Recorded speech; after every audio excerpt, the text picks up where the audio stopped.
Matthieu 9, 35 et tout le chapitre 10, donc de 1 à 44, on ne le lira pas tout ce matin.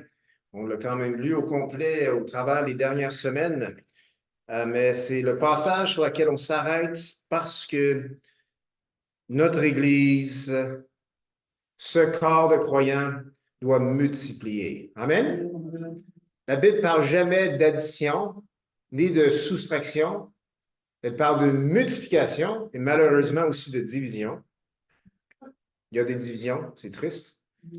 Mais la parole de Dieu nous parle de multiplication. J'étais au mariage de mon neveu hier et le fameux passage toujours, hein, allez, multipliez-vous. Il a dit ça au couple, allez, multiplier, remplissez la terre. Donc, l'Église est appelée aussi à multiplier. On n'est pas appelé à faire un chrétien, on est appelé à faire des chrétiens, des disciples, multitude. Donc, 1 Pierre, on va l'avoir au tableau, à l'écran, 1 Pierre 3,15, quand même un passage clé qui parle de l'évangélisation, qui parle de défendre avec douceur et respect cette espérance qui est en nous. 1 Pierre 3,15, mais sanctifiez dans vos cœurs Christ le Seigneur, étant la plupart du temps prêt, c'est ça? Non, étant toujours prêt à vous défendre. On va sauter douceur et respect. Non, non, on ne saute pas celle-là non plus. Ça, c'est le ton, c'est la manière, avec douceur et respect, devant quiconque vous demande raison de l'espérance qui est en vous. Amen. Nous avons cette espérance. L'espérance que Jésus sauve encore aujourd'hui, que le jour où on va rendre le dernier souffle, nous allons voir le Seigneur. Nous avons même l'espérance. Parce que si quelque chose est dans le moment présent, c'est plus l'espérance. Hein? L'espérance, c'est quelque chose qu'on n'a pas encore. Mais en même temps, on est déjà sauvé. Amen? Donc, notre espérance, on vit dans le moment présent. Et on doit défendre cette espérance avec douceur et respect devant ceux qu'on veut, non, devant quiconque vous demande raison de l'espérance qui est en vous.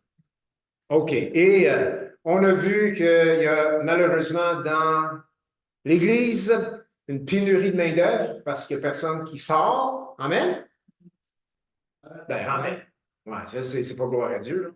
C'est une réalité, OK? On peut être poigné, là, puis on est en train, en bon québécois ou en bon Peter, là, on est en train de se faire dépoigner. Vous comprenez? Et on a vu qu'il y a une pénurie de main-d'œuvre. Et dans le fond, il y a 3 problèmes spécifiques aux ouvriers ou aux vieux chrétiens, si tu veux. Un vieux chrétien, c'est pas nécessairement un ouvrier, c'est quelqu'un qui est un chrétien, mais qui ne défend pas avec tout ça le respect, l'espérance qui est en lui. Et donc, les ouvriers sont trop confortables. On a vu dans le verset 9 de Matthieu 10, excuse-moi pas, verset 9, nous avons vu dans Matthieu 9, 38, priez donc le maître de la moisson d'envoyer, et derrière le mot envoyer, c'est le mot grec qui veut dire mettre dehors.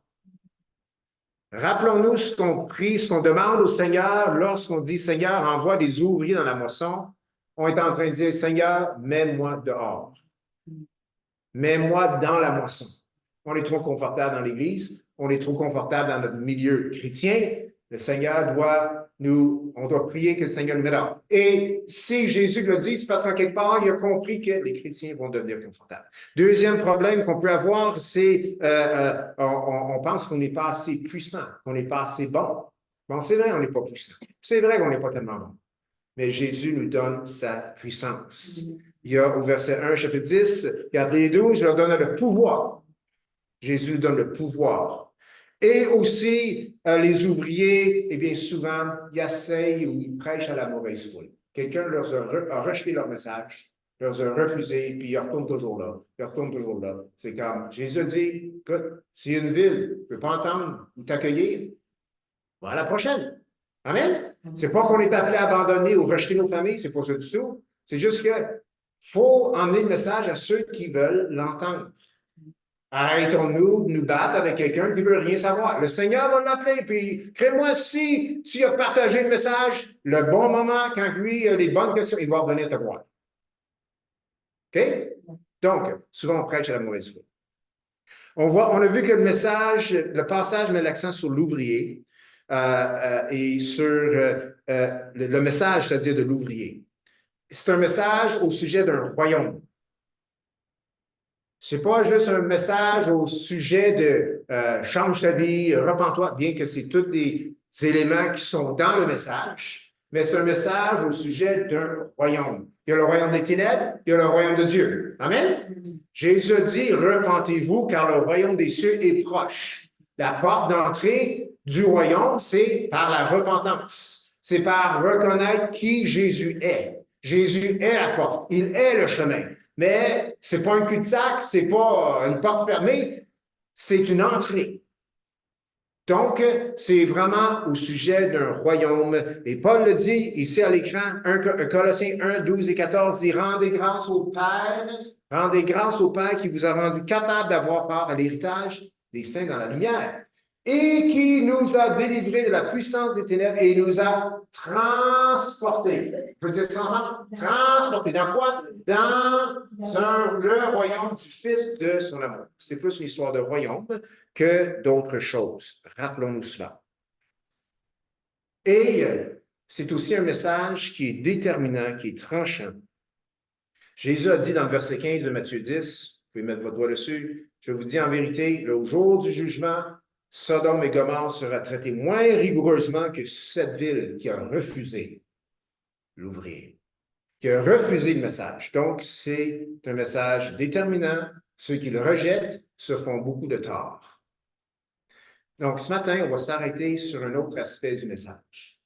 Le message de l'ouvrier est également un message, là, un mot à 5 piastres, comme on disait dans le passé, mais avec le coût de la vie, ça doit être un mois 15 piastres. Il faut s'ajuster, hein? Inflation. Donc, un mois 10 piastres, on se dit, un mois 10 piastres eschatologique. Vous pouvez écrire ça sur vos notes, sur le des notes. Le message de l'ouvrier a un aspect eschatologique. E-S-C-H-A-T-O-L-O-G-I-Q-U-E. Eschatologique. C'est quoi l'eschatologie? C'est quoi un aspect eschatologique? Ça concerne les choses de la fin. Que ce soit la fin dans le sens le retour de Jésus, ça c'est dans le domaine eschatologique, que ce soit la fin de vie humaine, et l'au-delà, qu'est-ce qui se passe après, ça c'est eschatologique. Donc, ça concerne les choses de la fin. Pas juste la fin du monde, mais la fin de la vie humaine et les choses qui vont se passer dans l'éternité. Et on limite souvent, on pense souvent que ce qui est eschatologique, c'est tout par rapport au retour de Jésus. Non, non, non. C'est plus large que ça. C'est le 1000 ans de règne, c'est le jugement après, c'est la nouvelle Jérusalem, c'est la vie après la mort, c'est ce que la Bible parle d'enfer, séjour des morts, ou Hadès, peu importe. C'est toutes des choses de l'au-delà de la fin, après ce qu'on considère la fin, tu sais, cette ligne qui va dans l'inconnu. C'est ça ce qui est eschatologique. Et le message de l'ouvrier a un aspect eschatologique. Premièrement, un aspect eschatologique qui concerne la fin pour l'ouvrier. Et concernant la fin de l'ouvrier, F-I-N, oui, de l'ouvrier, il y a là la persévérance. Le passage est très clair. Jésus demande aux ouvriers de persévérer jusqu'à la fin. Il y a le mot fin, F-I-N, jusqu'à la fin. On n'est pas appelé à persévérer jusqu'à temps que ça ne nous tente plus, ou jusqu'à temps que ma femme ne veut plus, ou que mon mari ne veut plus, ou jusqu'à temps que... Non, non, c'est jusqu'à la fin. On n'est pas appelé à persévérer juste tant que ça va bien. Non, non, non. On est appelé à persévérer jusqu'à la fin. On peut dire ça? Jusqu'à la fin? Jusqu'à la fin. Matthieu 10, verset 22, Jésus dit, « Vous serez haïs de tous à cause de mon nom, mais celui qui persévérera jusqu'à la fin sera sauvé. » Que voulait dire Jésus ici par la fin? C'était son retour? Je ne pense pas. Si tu regardes le contexte, c'est un contexte de persécution, contexte de rejet, contexte de difficulté. c'est probablement jusqu'à la fin de la vie de l'ouvrier. Parce que jusqu'à date, il n'y a pas un ouvrier ou tous les ouvriers qui sont morts, ils n'ont pas persévéré jusqu'au retour de Jésus. Jésus n'est pas revenu encore. Donc, pour qu'eux puissent persévérer jusqu'à la fin, ça doit être la fin de leur vie ici sur Terre. Et on voit dans le verset 16, on reste dans le passage, eh bien, on voit qu'on est appelé à être persévérant parce que la vie de l'ouvrier ne sera pas une vie facile. Désolé. C'est la réalité biblique. La vie de l'ouvrier ne sera pas facile. Verset 16. Ça commence mal. On dit qu'on est des brebis et on nous envoie au milieu des loups. C'est mal parti, hein? C'est pas mal parti. Je suis une brebis, j'ai des sabots, j'ai pas de griffes, mes dents, c'est pour du gazon. Puis on m'envoie parmi les loups, des carnivores qui ont les dents pour me mastiquer. Jésus dit, je vous dis en vérité, excuse-moi, au verset 16, voici, Jésus, vous envoie comme des brebis au milieu des loups. Soyez donc prudents comme des serpents et simples comme des colombes. Donc, il dit, je vous envoie comme des brebis au milieu des loups. Et là-dedans, il faut persévérer. OK. Verset 17. On nous dit qu'on doit continuellement être sur nos gardes. Mettez-vous en garde contre les hommes, car ils vous livreront aux tribunaux et vous battront de verge dans leur synagogue. Donc, au travers cela, on doit persévérer. Verset 18. Désolé. Ça va peut-être s'améliorer tantôt. Mais pour le point 1, là, la vie du serviteur, il est rough. Verset 18. Vous serez menés à cause de moi devant les gouverneurs et devant des rois pour leur servir de témoignage à eux et aux païens. Donc, l'ouvrier va être emmené devant les autorités. Puis il n'a rien fait de mal. Il a juste proclamé le royaume de Dieu. Verset 21. L'ouvrier sera livré mal par les membres de sa propre famille. Verset 21. Le frère livrera son frère à la mort, et le père son enfant. Les enfants se soulèveront contre leurs parents et les feront mourir. Verset 22. Vous serez haïs de tous. Ouch. À cause de mon nom. Et là, on a ces paroles. Mais celui qui persévérera jusqu'à la fin sera sauvé. Donc, dans notre persévérance, il ne faut jamais oublier l'aspect eschatologique. Jésus me demande de persévérer jusqu'à la fin. Puis tant que je respire, je ne suis pas à la fin.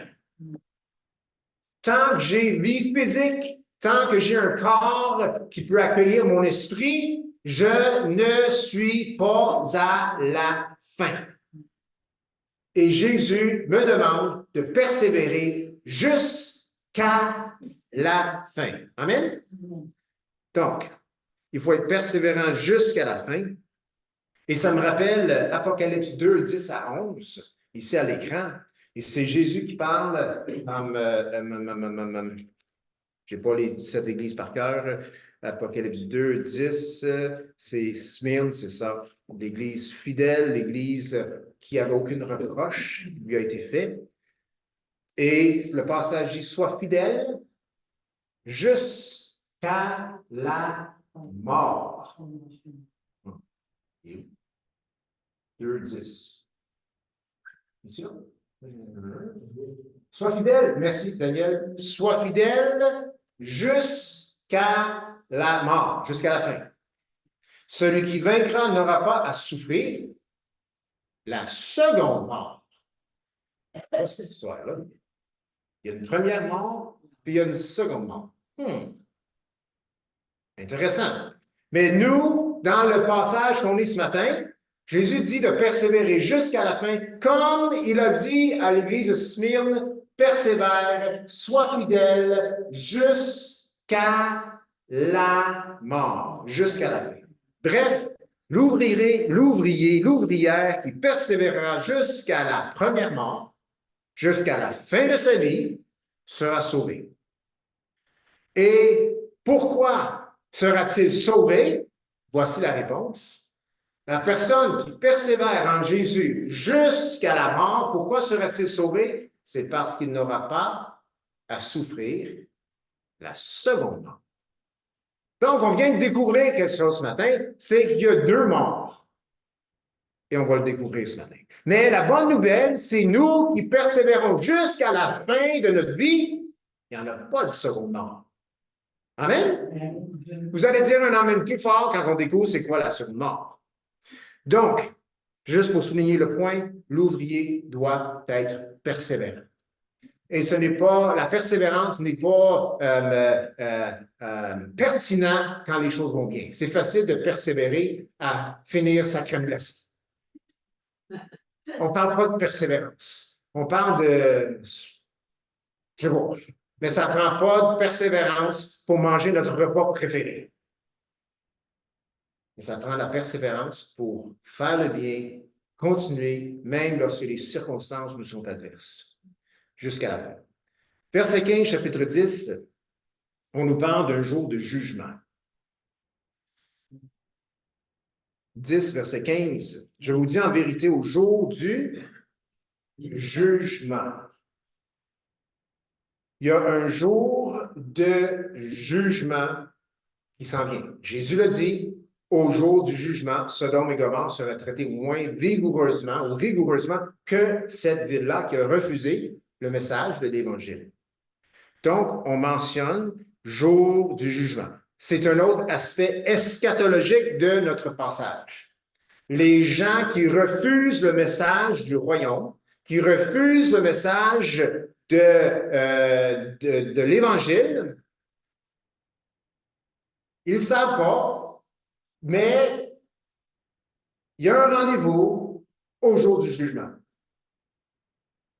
Même si on leur dit, ils vont dire, je ne crois pas. Mais la réalité spirituelle, si tu refuses le message de l'Évangile, il y a un appointement, un rendez-vous cédulé pour toi au jour du jugement, à moins que tu reçois le message. Et si tu reçois le message et persévères jusqu'à la fin, tu seras sauvé.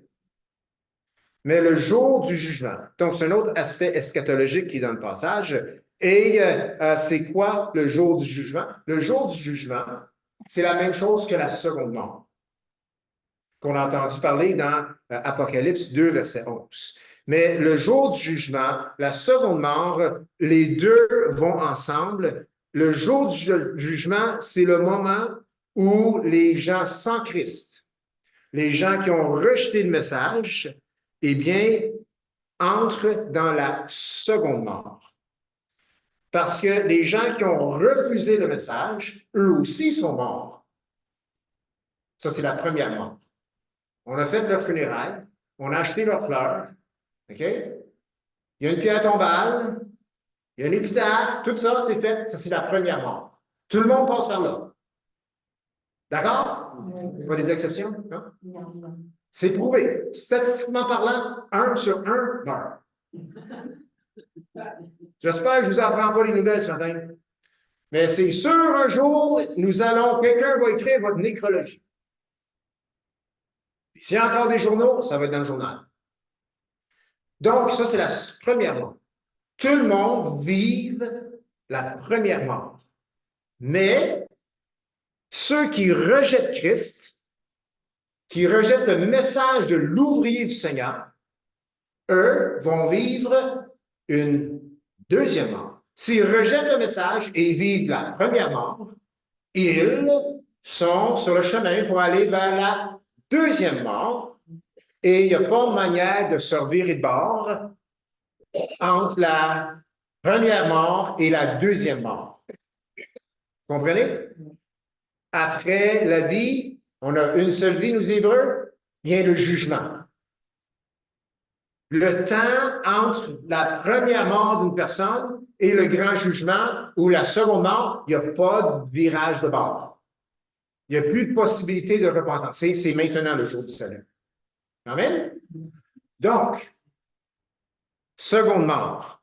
C'est quoi le jugement? Eh bien, c'est la seconde mort. Et Jésus fait référence souvent à la seconde mort lorsqu'il mentionne dans les évangiles le mot Géhen ou Géhen, qui vient du mot grec Géhéna. Et souvent, les traductions l'ont traduit par enfer. D'où vient l'expression très fausse, oh, on vit l'enfer. Non. Je me souviens quand je travaillais dans le séculier à 25 ans, je travaillais pour une entreprise où on faisait des morceaux en zinc et le zinc fond à 800 degrés Fahrenheit. Puis il y avait une trentaine de machines à injection, puis ça injectait du zinc liquide, donc fondu. Puis quand il fait 35 dehors, vous pouvez imaginer combien il fait à l'intérieur? Donc, c'est plus que 35. Hein? C'est bien l'hiver. L'été, tu sues. Puis moi, je témoignais. Puis je parlais du Seigneur. Puis évidemment, si tu parles du Seigneur, il y en a un qui va parler de l'enfer. Hein? Puis il dit, écoute, l'enfer, c'est où? C'est tel site. Ça faisait tellement chaud. J'ai dit non. Non, non, non. C'est pas ça l'enfer. Ici, c'est cool. Géhen, traduit souvent par enfer. Et on va le regarder, ce mot-là, ce matin. Chapitre 10, verset 28, c'est écrit « Ne les craignez donc point, car il n'y a rien qui ne doive être découvert, ni rien de ce qui doit être connu. » C'est pas le bon passage que je cherchais. Et voilà, merci beaucoup. Verset 28. « Ne craignez pas ceux qui tuent le corps, qui ne peut tuer l'âme. Craignez plutôt celui qui peut faire périr l'âme et le corps dans la géhenne. » C'est quoi la GN? Je vais aller lentement. Si vous voulez prendre des notes, vous allez pouvoir les prendre parce que je vais aller lentement. C'est quoi la GN? Rappelez-vous, on parle de la seconde mort. On parle du jugement. On parle d'Apocalypse 21, 22, le jugement du grand trône blanc. OK? C'est quoi la GN? Eh bien, le terme GN vient du mot grec Gehenna, qui est un dérivé qui provient, qui s'inspire d'un endroit géographique en Israël, qui est la vallée de Hinnom. Dans le grec, c'est Gé-Hinnom. Et ça, on ne s'en va pas, mais les références, vous pouvez être à l'écran. Josué 15:8 mentionne cette vallée. Josué 18:16 mentionne la vallée de Gé-Hinnom ou de Hinnom. C'est quoi cette vallée? Cette vallée, c'était un endroit où est-ce que les peuples, avant le peuple de Dieu, qui était en Israël, avant que le peuple d'Israël arrive dans la terre promise, eh bien, la vallée de Hinnom, ou Gé-Hinnom, était un endroit où on sacrifiait des enfants. C'est un endroit terrible. Donc, salé, taché, ça avait accueilli le sang des enfants. Il offrait les enfants en sacrifice. C'était dans cette vallée que ces peuples païens offraient de tels sacrifices à des dieux étrangers. Puis plus tard, étant donné que la vallée avait une mauvaise réputation, vous comprenez? Si tu as une vallée comme ça au Québec, pour moi, le terrain ne vaut pas cher dans cette vallée-là. Je ne m'en vais pas là. Même si tu me donnes un arbre de terrain là, je ne m'en vais pas là. Juste à cause de ce qui s'est passé là. Mais c'est un peu ça. Donc, les Juifs, quand ils ont conquéri la terre promise, là, je fais vraiment une longue histoire courte, là.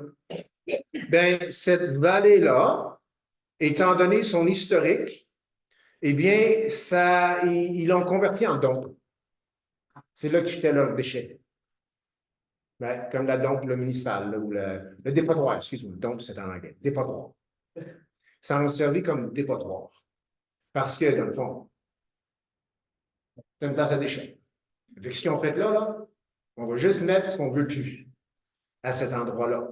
C'était aussi un endroit où on se débarrassait de corps morts. savait pas où les mettre. C'est une famille, il n'y a pas de famille, on ne sait pas quoi faire avec son corps. Ben, aujourd'hui, il y a d'autres lois, ils vont les incinérer, ils vont se débarrasser de l'enveloppe, si vous voulez, du corps de la personne d'une manière très respectueuse. Mais à l'époque, la seule manière qu'il y avait, c'est, ben, où est-ce qu'on va mettre ça? Ben, vallée de Hinnom. Donc, ils jetaient les corps morts dans cette vallée-là. Aussi, c'était les animaux morts, ils jetaient là aussi. Et c'était aussi un endroit pour exécuter des criminels. Parce que c'est propice pour des criminels.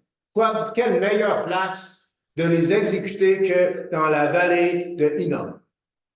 C'est bon, ça fait qu'ils exécutaient des criminels dans cette vallée-là.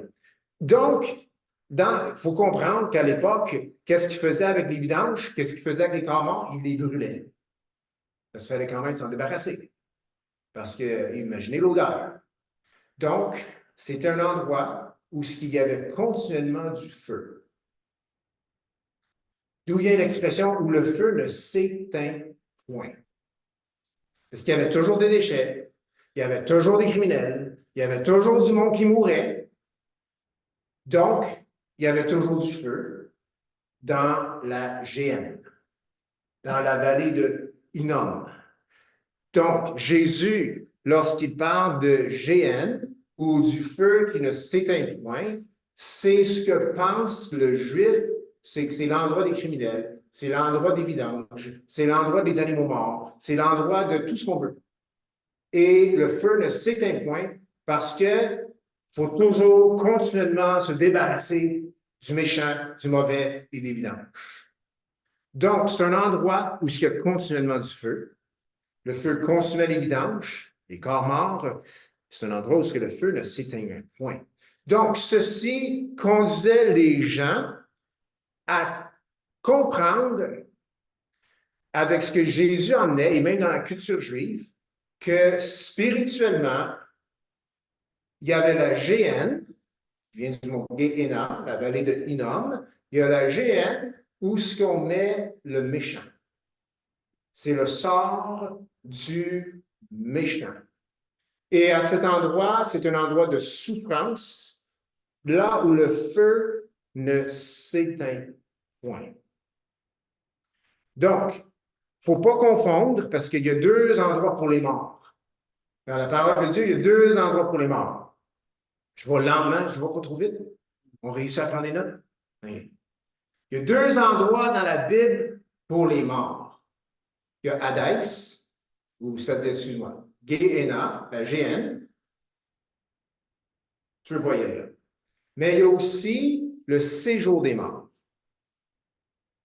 Donc, il y a un autre mot dans l'Ancien Testament et dans le Nouveau Testament qui est dans les deux traduit par séjour des morts. Sheol, le vrai mot hébreu Sheol, est traduit dans l'Ancien Testament par séjour des morts.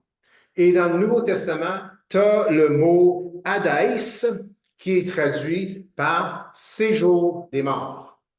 Hadès, ou si tu veux, Sheol, ou si on veut prendre un terme général pour les deux, le séjour des morts n'est pas la Géhenne. Le séjour des morts, c'est comme ça le dit. C'est l'endroit où sont les morts. Dans l'Ancien Testament, OK, vous pouvez le prendre en note, psaume 89, 48 et 49, on voit, tournez pas, juste le prendre en note, il faut le regarder chez vous, mais on voit là dans ce passage, je l'ai ici. Y a-t-il un homme qui puisse vivre et ne pas voir la mort? Non. Qui puisse sauver son âme du séjour des morts? Non. Prochain verset. Où sont, Seigneur, tes bontés premières et tu juras gravé dans ta fidélité? Donc, le séjour des morts, dans l'Ancien Testament, quand tu arrivais à la fin de ta vie, tu allais dans le séjour des morts. Samuel a été appelé par, bon, c'était de l'occulte, là, et il est sorti, il est venu d'en bas du séjour des morts parce que Saül voulait des conseils du prophète Samuel. Séjour des morts. Samuel, c'est un bon prophète, une bonne personne. Il est dans le séjour des morts. Souvent, les prophètes, les rois, dans la littérature de l'Ancien Testament, on parle d'aller dans le séjour des morts. Donc, c'est un endroit où les morts se reposent. Ce n'est pas nécessairement un endroit de souffrance. Tout le monde s'en va là. OK. Dans le Nouveau Testament, eh bien, Jésus fait référence au séjour des morts. Vous connaissez l'histoire de Lazare et l'homme riche? Oui. Les deux sont dans le séjour des morts. Abraham, dans le sein d'Abraham, qui est un autre terme pour séjour des morts. Puis tu as Lazare qui est dans la félicité, dans la paix, dans la tranquillité. Il était pauvre toute sa vie. Puis tu as l'homme riche, le méchant, qui est l'autre bord, qui lui semble vivre quand même une certaine souffrance. Et Abraham dit à l'homme souffrant, eh bien, toi, tu te délices dans la vie. Dans le fond, c'est un homme méchant. Et il est mort et il a séparé de Dieu. Tandis que Lazare, qui était fidèle, qui était à Dieu, eh bien, est dans le sein d'Abraham, dans la présence, ou au moins un avant-goût de la présence de Dieu. La conclusion, là, c'est qu'avant la mort de Jésus, le séjour des morts, il y avait deux sections. Une section qui était où les gens qui étaient destinés au jugement, et l'autre section qui était destinée pour aller dans la présence de Dieu. Quelque chose a changé à la croix. C'est ce que les livres nous disent, et que ce soit vrai ou faux, ce qui est important, c'est ce qu'on sait que l'Évangile nous dit, c'est que quand on donne notre vie à Jésus, lorsqu'on reste fidèle jusqu'à la mort, on s'en va avec le Seigneur. Amen.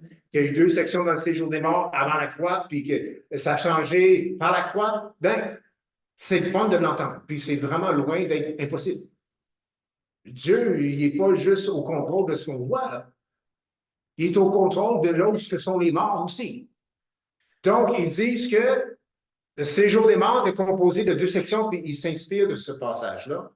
Et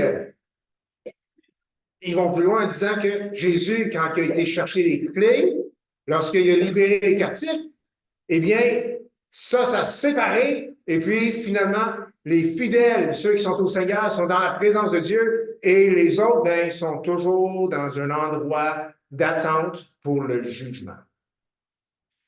Donc, confondons pas GN, souvent traduit par enfer, par séjour des morts.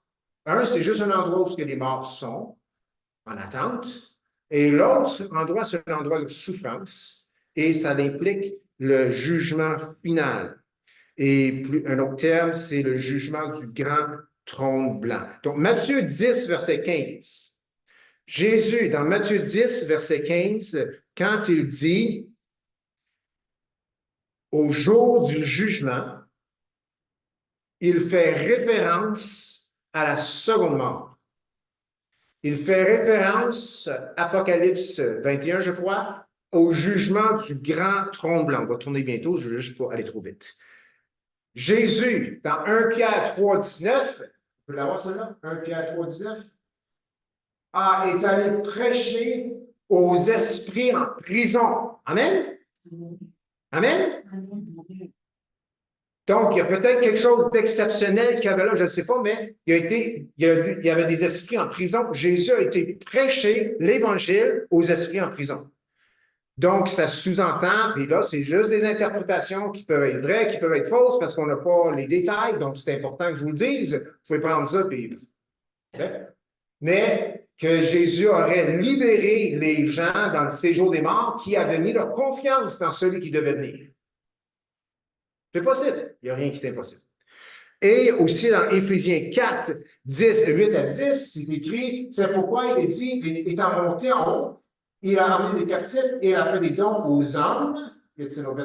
Alors, que signifie s'il est monté, sinon qu'il est aussi descendu dans les régions inférieures de la terre? Éphésiens 4, 8 à 10, celui qui est descendu, c'est le même que celui qui est monté au-dessus de tous les cieux afin de remplir toutes choses. C'est qui est monté au-dessus des cieux afin de remplir toutes choses? C'est Jésus. Et c'est le même qui est descendu aux enfers, au séjour des morts, quoi. Donc, celui qui est descendu, c'est le même que celui qui est monté. Et quand il est monté, il a emmené des captifs, des gens qui étaient captifs. Donc, c'est d'où vient l'histoire que le séjour des morts dans l'Ancien Testament ou avant la croix a vécu un changement lors de la croix. Et cela va en ligne avec notre espérance, c'est-à-dire qu'on va dans la présence de Dieu lorsque nous arrivons à notre fin, vu que notre foi est en Jésus. Amen? Donc, Matthieu 10, 15, Jésus parle du jugement, il parle de la seconde mort. Verset 28, Jésus, il dit, ne craignez pas ceux qui tuent le corps et ne peuvent tuer l'âme, craignez plutôt celui qui peut faire périr l'âme et le corps dans la géhenne, dans le feu qui ne s'éteint point. Crains pas les hommes qui peuvent t'amener rapidement à la première mort. Crains celui qui s'occupe de la seconde mort. Il n'y a aucun homme qui peut t'envoyer dans la seconde mort. Seul Dieu peut le faire. Mais les hommes ont le pouvoir de terminer notre vie par la persécution, par le martyre, et ainsi de suite. On n'a pas à craindre cela. Amen? On a à craindre Dieu, qui, lui, au jugement, à la seconde mort, va faire la part de la foule. Donc, on doit craindre celui qui peut placer l'âme dans la géhenne. Amen? On doit craindre celui qui peut placer notre âme, notre corps dans la géhenne, et ça, c'est Dieu. Et Jésus, avec le message de l'Évangile, a donné une bonne option d'avoir la vie éternelle. Amen? OK. Donc, Jésus parle de la seconde mort. Et on doit craindre celui qui est en charge de la seconde mort. Au verset 26, donc un troisième passage qui a un aspect eschatologique. Donc, premièrement, aspect eschatologique, on doit persévérer jusqu'à la fin de notre vie. Okay, c'est ça le but, là. On doit persévérer jusqu'à la fin, malgré la persécution qui vient vers l'ouvrier, qui a été envoyé, mis dehors dans la moisson. OK? Et aussi, eh bien, il y a cet aspect de jugement. Celui qui refuse le message va faire face au jugement, à la seconde mort. Il va vivre les deux morts. Et au verset 26, il est écrit, « Ne craignez donc point, car il n'y a rien de caché qui ne doive être découvert, ni rien de secret qui ne doive être connu. » Ce passage est dans le contexte du jugement.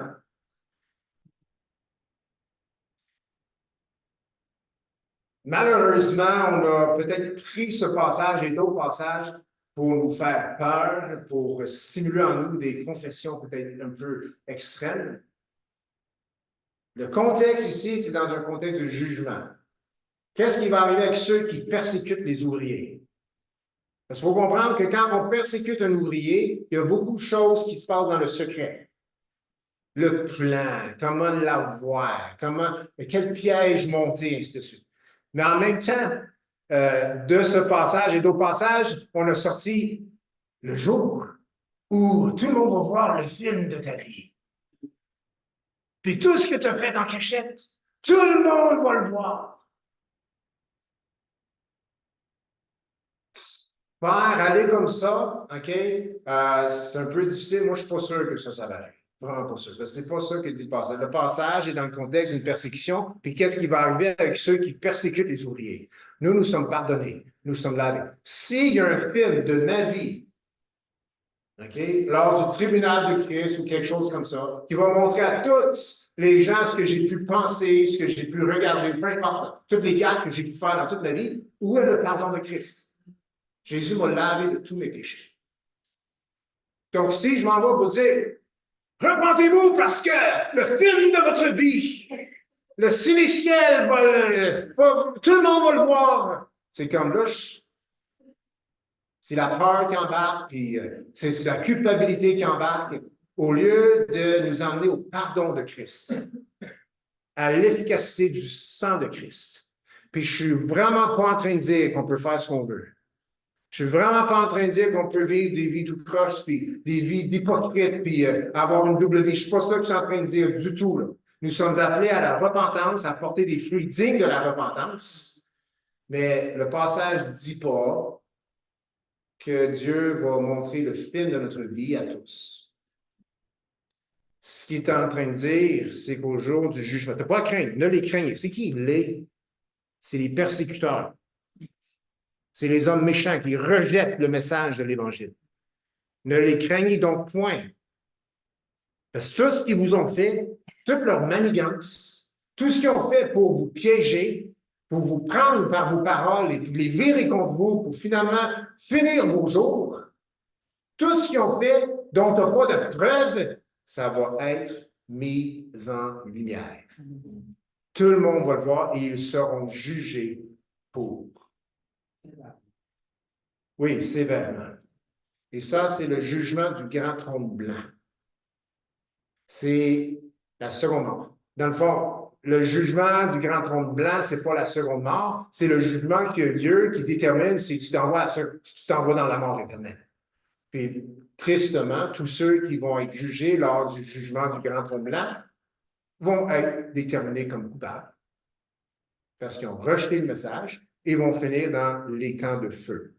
Donc, Matthieu 26, 10, 26. Donc, les belles théories qui nous ont fait peur, on peut les mettre de côté. Notre foi, notre confiance est en Jésus. Nous vivons la repentance.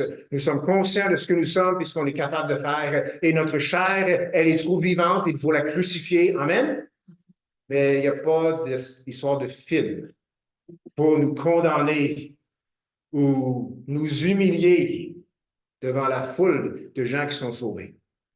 Donc, la conclusion, eh bien, en regardant ce passage, c'est de dire que devant tous, les gens qui ont rejeté le message de l'Évangile seront jugés selon leurs œuvres. Et allons dans Apocalypse. On va tourner pour celle-là, Apocalypse 20. Apocalypse 20. Et c'est vraiment, on nous dit que c'est la seconde mort. On parle du jugement. Et on va, 20, excusez-moi, chapitre 20, verset 11. Dans ma version à moi, c'est marqué comme titre « Le jugement dernier ». Puis je vis un grand trône blanc et celui qui était assis dessus. La terre et le ciel s'enfuirent devant sa face, et il ne fut plus trouvé de place pour eux. Verset 12. Et je vis les morts, les grands et les petits qui se tenaient devant le trône. Des livres furent ouverts, et un autre livre fut ouvert, celui qui est le livre de vie. C'est là que nos noms sont inscrits. Amen?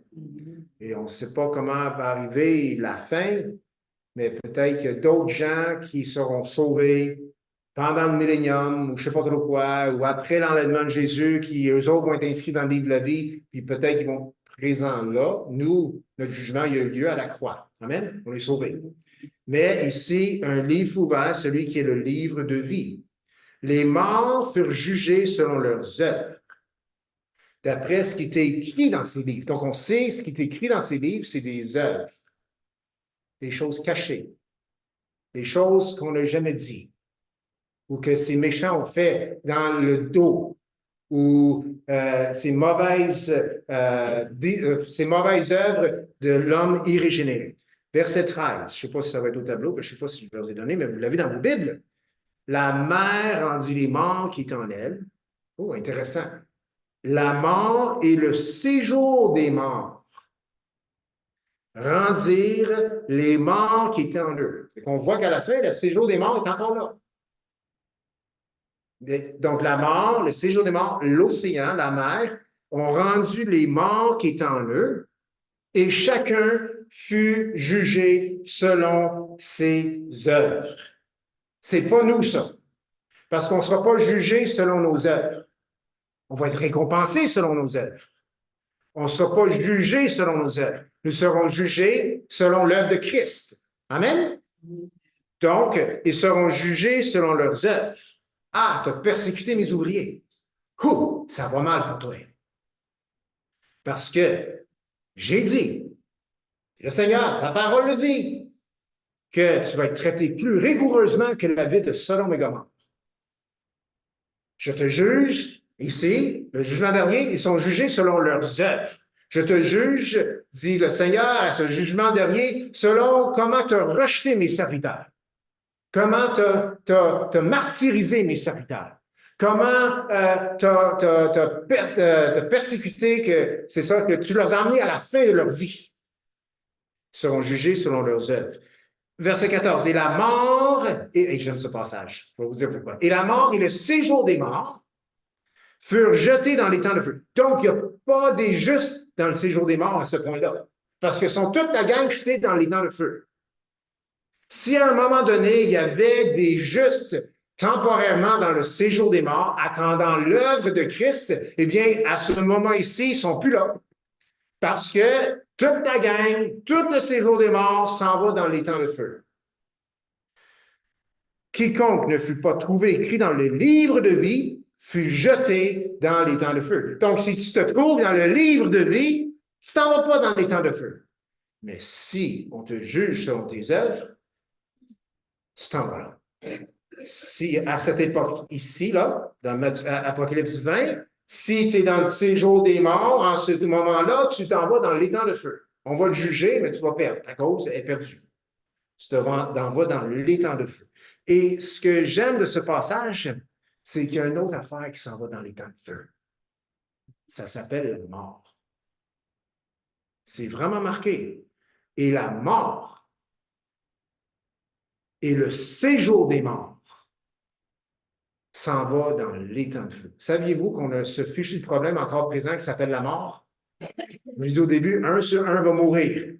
Il s'en va dans le feu éternel lui aussi. C'est comme si la parole de Dieu personnifie la mort ici. Et on sait qu'on va tous mourir, mais même puis la mort n'est pas encore vaincue. C'est le dernier ennemi. Il y a un passage, je vais vous sortir pour la semaine prochaine, là, mais le dernier ennemi va être vaincu. La mort, il va être mis dans l'étang de feu et Michael, on va être content. Amen? Il n'y aurait plus d'hôpitaux. Plus de problème de système de santé. Amen. C'est bon, ça?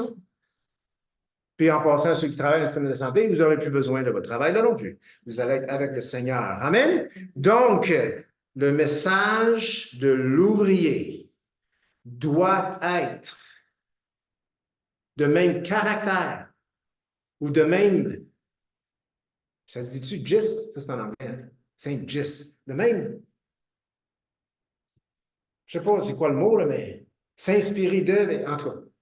Parce que Jésus dit, si vous retournez dans Matthieu, et je termine avec ça, Matthieu 10, tout de suite après le verset 26, Jésus dit que tout ce qui va être caché va être mis en lumière, et ainsi de suite. Puis là, il dit ce que je vous dis dans les ténèbres. Non, non, Jésus travaillait pas dans les ténèbres. Ce qu'il disait juste à ses disciples. OK? Ce que je vous dis dans les ténèbres, dites-le en plein jour. Ce qui vous est dit à l'oreille, chuchoté, pas pour être entendu par tous, dites-le sur les toits. Jésus, il est en train de dire, dans ma grâce et dans mon amour pour l'humanité, dites-leur qu'il y a un jugement qui attend, les attend, si ils ne reçoivent pas mon message, s'ils n'entrent pas dans mon royaume. On a le choix d'être jugé aujourd'hui, ou est-ce qu'on a le choix de changer de camp, ou plus tard, lorsqu'on n'aurait plus le choix. Je ne sais pas si vous êtes comme moi, mais quand je constate que Dieu nous demande, l'urgence du message est à ce point-là. Et nous, les chrétiens, on a le message de l'Évangile, le message de la bonne nouvelle, le message de Jésus, et c'est un message qui décrète un jugement. Est-ce que tu dis oui à Jésus ou est-ce que tu dis non à Jésus? Si tu dis non à Jésus aujourd'hui, tu as tout le restant de ta vie pour changer d'idée. Mais après la première mort, tu ne peux plus changer d'idée. Donc, notre message, eh bien, a une emphase eschatologique, a une emphase qui est directement parallèle avec le jugement dernier.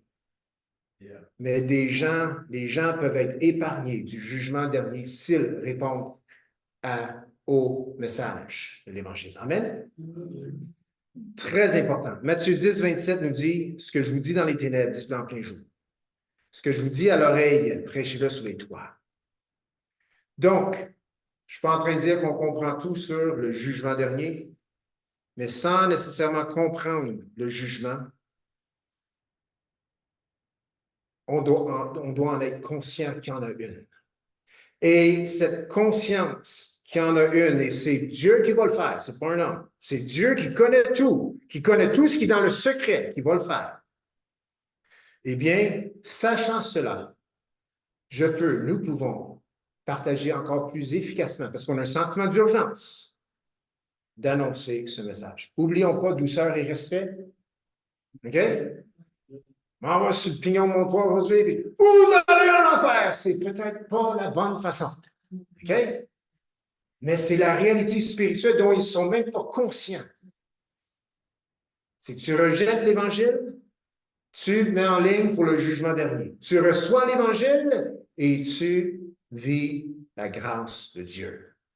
Donc, en comprenant plus clairement le jugement dernier, l'ouvrier peut être plus efficace dans l'annonce de son message. On doit être pleinement conscient du jugement qui s'en vient. On doit l'être pour notre bien et pour le bien des gens autour de nous. Et pleinement conscient de la grâce de Dieu que nous avons d'être épargnés de ce jugement.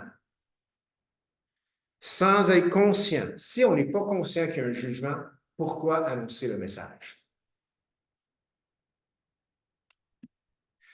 Sans être conscient du jugement et du message, eh bien, personne ne va rentrer. Il n'y a rien de la moisson qui va rentrer. Parce que même les ouvriers, ils ne verront pas de raison pour aller dehors ou être mis à l'extérieur. Mais lorsqu'on est conscient du jugement et de la grâce, eh bien, les ouvriers vont aller chercher la moisson avec empressement. Les ouvriers vont aller chercher la moisson avec empressement. Amen? J'aimerais qu'on puisse se lever ce matin. Non, excuse-moi, change. Reste assis. Ça réveille tout le monde. Super, c'était pas planifié. J'aimerais qu'on puisse fermer nos yeux.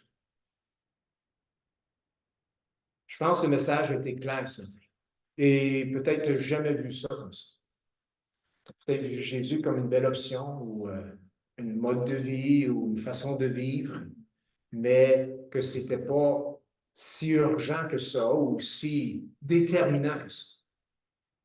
Peut-être aujourd'hui, tu entends pour la première fois que si je ne reçois pas Jésus dans ma vie, si je donne pas ma vie à Jésus, un jour, je vais faire face au jugement. Puis ce ne sera pas les hommes, ça va être Dieu. Mais la porte d'entrée, elle est là pour toi ce matin. Jésus veut t'accueillir. Il ne veut pas que tu ailles au grand jugement. Il veut que son œuvre, la croix, compte pour toi. Et comment faire en sorte que la croix compte pour nous individuellement? C'est de simplement recevoir Jésus dans nos vies et avouer qu'on en a besoin, qu'on est pécheur, et on se repent de nos péchés et on reçoit Jésus dans notre vie. Maintenant, vous avez peut-être déjà fait ce choix et je ne m'adresse pas à toi ce matin. Mais si tu n'as jamais fait ce choix concret d'avoir donné ta vie à Jésus, et je t'invite de le faire ce matin.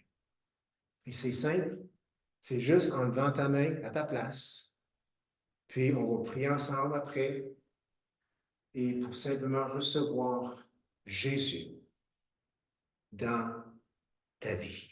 Donc, y a-t-il quelqu'un ici qui n'a jamais reçu Jésus, l'a jamais dit de sa bouche, La Bible est claire, on a juste à croire dans nos cœurs que Jésus est Seigneur, qu'il est mort, qu'il est ressuscité, et de le dire de notre bouche.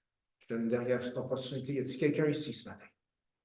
Tu as cette crainte dans ton cœur. Hey, je ne veux pas voir la seconde membre. Eh bien, tu peux l'éviter. Tu as juste à recevoir l'œuvre de Jésus dans ta vie. Y a-t-il quelqu'un? Si tu veux juste lever la main pour déclarer que oui, je veux. Donc, Seigneur, je te dis merci ce matin. Parce que ce message a été proclamé et je déclare que ça a été reçu dans nos cœurs, dans les cœurs. Seigneur, qu'on puisse, chacun de nous en tant qu'ouvrier, par ton Saint-Esprit, être sensibilisé face à l'urgence de proclamer le message de l'Évangile. Pourquoi? Parce que après la première mort, il y en a une seconde. C'est un jugement. Et sans Jésus dans nos vies, on est exposé à la seconde mort et personne ne veut aller là. Seigneur, je prie que, Saint-Esprit, que tu puisses travailler nos cœurs. Et si quelqu'un n'a pas compris ce matin l'importance, l'urgence de recevoir Jésus dans sa vie, que tu puisses travailler son cœur dans les minutes, les heures, les jours qui suivent, afin, Seigneur, qu'il puisse te recevoir dans leur vie. Seigneur, merci. Merci pour ta parole. Merci, Jésus, d'envoyer tes serviteurs, tes ouvriers dans la moisson. Et c'est dans le nom de Jésus qu'on a prié, que tout le monde peut dire Amen, Amen. Ah oui, j'avais une question, hein? Hey, merci. Donc, on a tout un message à partager. Amen. Et j'ai vraiment dans mon cœur, hey, vous avez-tu remarqué que j'ai changé de soulier ce matin? C'est la première fois que j'emmène un message avec des souliers comme ça. Mais la parole de Dieu nous dit l'Évangile, les souliers de l'Évangile, du message de l'Évangile. Amen. Donc, c'est des espadrilles, pas les vite. Mais on a un message à proclamer, à partager. Et on a un contexte aussi. On se rassemble ici à chaque dimanche et ça, c'est bien. Je vois rien de mal là-dedans. Mais voici la question. Qu'est-ce qu'on pourrait faire? Puis je lance ça de même. Je ne dis pas qu'il y a un plan qui va sortir de ça. Mais je veux que vous allez dans la prière avec cette question-là, parce qu'évidemment, ça touche l'évangélisation, ça touche partager la bonne nouvelle. Mais qu'est-ce qu'on pourrait faire sur les lieux de l'Église? Vous voyez la clôture? Tout ce qui est à l'intérieur de la clôture, c'est les lieux de l'Église. Okay? Qu'est-ce qu'on pourrait faire sur les lieux de l'Église qui nous rendrait la tâche beaucoup plus facile pour inviter quelqu'un? Prenez ça en note. Je veux que vous priez là-dessus. Je veux que tout le monde en prie là-dessus. Qu'est-ce qu'on peut faire sur les lieux de l'Église qui faciliterait que nous invitions les gens qui ne connaissent pas Jésus sur les lieux? Allons dans la prière avec ça. Puis une petite boîte de prière en arrière. Puis écrire ça sur une petite feuille cette semaine et le mettre dans la boîte. On les récupère, ceux-là. Puis on les regarde. Okay? C'est une manière de communication. Qu'est-ce qu'on pourrait faire sur les lieux de l'Église qui nous rendrait la tâche plus facile, même beaucoup plus facile, pour inviter quelqu'un qui ne connaît pas Jésus? Amen? Amen. Je laisse la question là. Je pourrais en parler, mais je laisse la question là. Allons dans la prière avec ça, parce que peut-être, avec le mot « mêler dehors », Seigneur, c'est peut-être cette porte-là, juste dans la cour-là, je ne sais pas, moi. Mais présentement, on n'est pas dehors. On est en dedans.